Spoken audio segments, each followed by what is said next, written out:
Praise the Lord, may God bless you. Today's Bible mind is కీర్తనల గ్రంథము 50వ ఆసాపు కీర్తన 17వ వచనం. దిద్దుబాటు నీకు అసహ్యము కదా, నీవు నా మాటలను నీ వెనుకకు త్రోసివేసేదవు. ఇక్కడ ఆసాపు ద్వారా దేవుడు మనతో మాట్లాడుతున్న మాట ఏంటంటే, దిద్దుబాటు మానవునికి చాలా అవసరమని దేవుడు చెబుతూ ఉన్నాడు. దిద్దుబాటు చేసుకోవటానికి మన జీవితంలో దేవుడు మనం చేస్తున్న తప్పిదాలను బట్టి, దోషములను బట్టి దేవుడు మనలో చూపిస్తున్నటువంటి ప్రతి మలినాన్ని కూడా, ప్రతి పరిస్థితిని కూడా మనం దిద్దుకుంటామని దేవుని యొక్క ఆశ. మనం దిద్దుకోవాల్సిన అవసరం చాలా ఉంది. ఎందుకంటే నరుని మార్గములను యెహోవా ఎరుగును, వాని నడతలను ఆయన గుర్తించు. దేవుడు మనం చేస్తున్నటువంటి ప్రతి పని, మన యొక్క ఆలోచన, మన యొక్క ప్రవర్తన, మన యొక్క నడవడిక అన్ని కూడా ఆయనకు తెలుసు. దుష్టుని దోషములు వానిని చిక్కులు పెట్టును, వాడు తన పాప పాశముల వలన బంధింపబడును. శిక్ష లేకయే అట్టివాడు నాశనమగును, అతి మూర్ఖుడై వాడు త్రోవ తప్పిపోవును. దుష్టుని యొక్క ఇక్కడ దుష్టుడు అని అంటే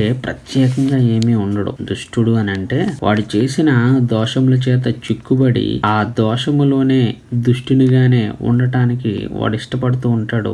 వాడినే దుష్టుడు అని అంటారు. వాడు తన పాప పాశముల వలన బంధింపబడును, శిక్ష లేకయే అటువాడు నాశనమగును. మరి మన కుటుంబంలో మనం ఎలా ఉన్నాం? దోషులుగా ఉన్నామా, దుష్టులుగా ఉన్నామా, ఆలోచన లేక తల్లిదండ్రులను శోభకు గురి చేసే విధంగా ఉన్నామా? ఒకసారి జ్ఞాపకం చేసుకోవాల్సిన అవసరం ఉంది. ఎందుకంటే దేవుడు మనల్ని గమనించట్లేదేమో అనుకోవటానికి వీల్లేదు. ఆయన మన నడతలను చూడటమే కాదు, గుర్తిస్తున్నాడు ఆయన. ఎందుకు మన జీవితం నిన్నటికి ఇప్పటికీ రేపటికి ఒకే విధంగా ఉంటూ నాశనం అయిపోతుంది?